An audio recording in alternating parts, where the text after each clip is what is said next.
This isn't some small-time operation. We're talking about an industry with the potential to be worth $15 billion in exports for Pakistan, and that's just in the next few years.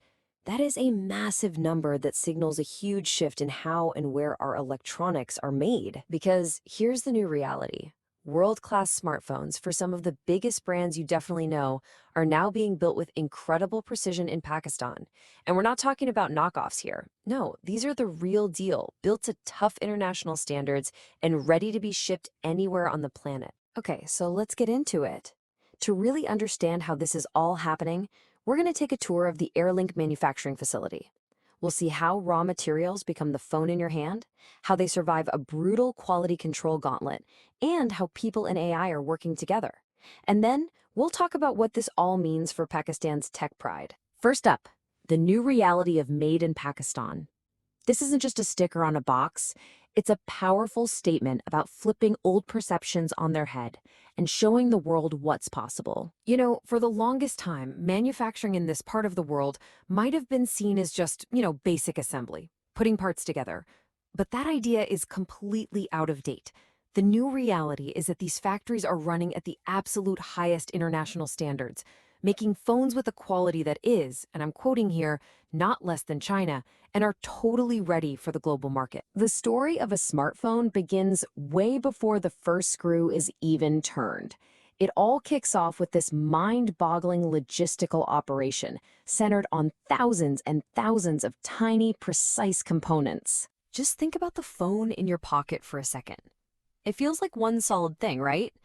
But it's actually this super complex puzzle made from roughly 60 to 70 different specialized parts that all have to fit and work together perfectly. And just storing all those parts, that's a whole science.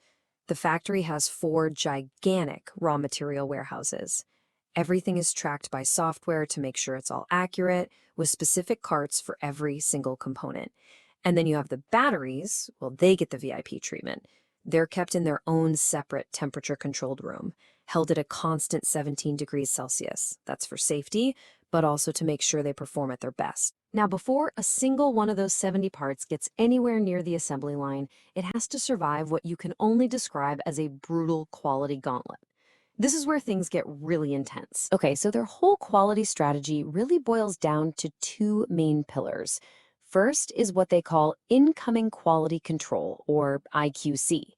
Every single batch of parts gets checked. If there's even one tiny flaw, cosmetic or functional, the entire batch gets rejected, sent right back. Then there's the ongoing reliability test, or ORT. This is where they push the phone's design to its absolute breaking point. And I mean, they really try to destroy these phones. In their lab, you've got machines just dropping phones over and over and over again from all kinds of angles. They have other machines that try to scratch the screens, they test the charging ports to see how many times you can plug it in, and they bake and freeze the phones to test for corrosion. Only a design that can survive all of that torture gets the green light for production. Okay, so now that the parts have survived the gauntlet, let's head to the assembly floor. This is where you see this fascinating dance between highly skilled people and incredibly precise artificial intelligence. And here's something that gives this factory a really unique edge. They are the only manufacturer in the entire country that makes its own display panels in-house. They don't just import a finished screen.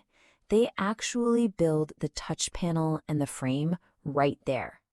That's a game changer. It makes the final phone cheaper, sure, but way more importantly, it creates more skilled jobs locally. So who's really running the show on the factory floor? You might think it's the managers, but listen to this from Adnan Oftab, the CEO of the company that set up the plant. He says 95% of the decision-making is done by the system, by the machine. A person might place a component into a machine, but it's the AI that runs the tests and decides, based on thousands of data points, if that step passes or fails. Have you ever wondered why workers in electronics factories wear those special coats? It's not a fashion statement, it's pure science. Our bodies build up a natural static charge. You know that little zap you get when you touch a doorknob? That tiny spark is more than enough to completely fry the sensitive motherboard of a phone. These special coats absorb all that charge, protecting the delicate electronics from invisible damage. And you want to see how deep the organization goes? Even the color of those coats means something. Blue is for the staff on the production line, the ones doing the hands-on assembly. Pink is for the quality assurance team, who are there to double-check the work. And white is for the managers and team leaders. It's a simple, visual system that makes everyone's role crystal clear at a glance. So you start to realize this factory represents something way bigger than just making phones. This is about building a nation's technological future, one skilled person and one world-class product at a time. The impact just ripples outward. This is about real technology transfer. It's about creating a whole new generation of skilled jobs. It's about championing gender diversity on the factory floor. And all of that fuels the massive export potential for the entire country. But for me, the most powerful part of this whole story is the human impact. This is an equal opportunity employer with men and women working right alongside each other. And this is the really cool part. Local Pakistani engineers who were trained by experts from abroad are now the ones who service, debug, and even reprogram these incredibly complex machines.